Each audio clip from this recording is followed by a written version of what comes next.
Hello all, welcome to mythologics YouTube channel. అలా సరదాగా కాసేపు నవ్వుకుందామా? ఒకతను స్వామీజీ దగ్గరికి వెళ్ళి అడుగుతున్నాడు. అతని పేరు ఆనందం. స్వామీజీ, నేను ఈరోజు నిష్ఠగా ఉపవాసం చేయాలనుకుంటున్నాను. ఏం చేస్తే దేవతలు కరుణిస్తారు? స్వామీజీ ఆన్సర్ చూడండి. No WhatsApp, no internet, no Facebook, no selfie, no phone. ఈ కఠినమైన ఉపవాసం చేస్తే సకల దేవతలు వైఫై లాగా లభిస్తారు నాయన. బాగుంది కదా?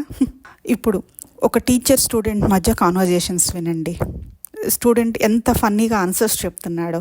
టీచర్: అటెండెన్స్ తక్కువ ఉంది కాబట్టి నువ్వు ఎగ్జామ్లో కూర్చోలేవు.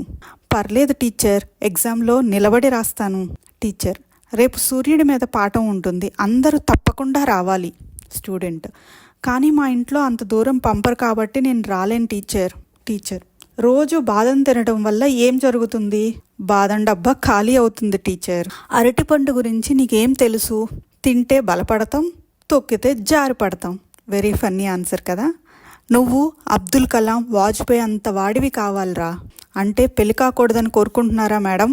చీమ, ఏనుగు ఈ రెండిట్లో ఏది పెద్దది? ఏది ముందు పడితే అది పెద్దది టీచర్. నీకు తెలిసిన కళల పేర్లు చెప్పు. Okay teacher. ఎదురింటి శశికళ, పక్కింటి చంద్రకళ, వెనకింటి పద్మకళ. భారతదేశం నుండి విదేశాలకు వెళ్ళిన మహిళ ఎవరు? సీతాదేవి టీచర్. శ్రీలంక వెళ్ళింది. భార్య ఎల్ఐసి ఉద్యోగి. ఆమె త్వరలో చనిపోతుందని తెలిసి ఆమె ఒక చిత్రకారుని దగ్గరికి వెళ్ళి తన యొక్క చిత్రాన్ని గీయమంది. అందులో తన మెడలో వజ్రాల హారం కూడా ఉండాలి అని అంది.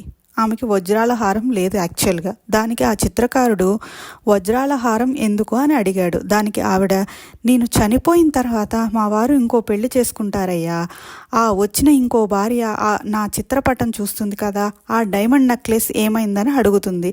వారిద్దరి మధ్య గొడవ జరుగుతుంది. అప్పుడు అది చూసి నా ఆత్మ సంతృప్తి చెందుతుంది అంది. దీన్నే జీవన్ ఆనంద్ పాలసీ అంటారు. జిందగీ కే సాత్ భీ, జిందగీకే బాద్ భీ.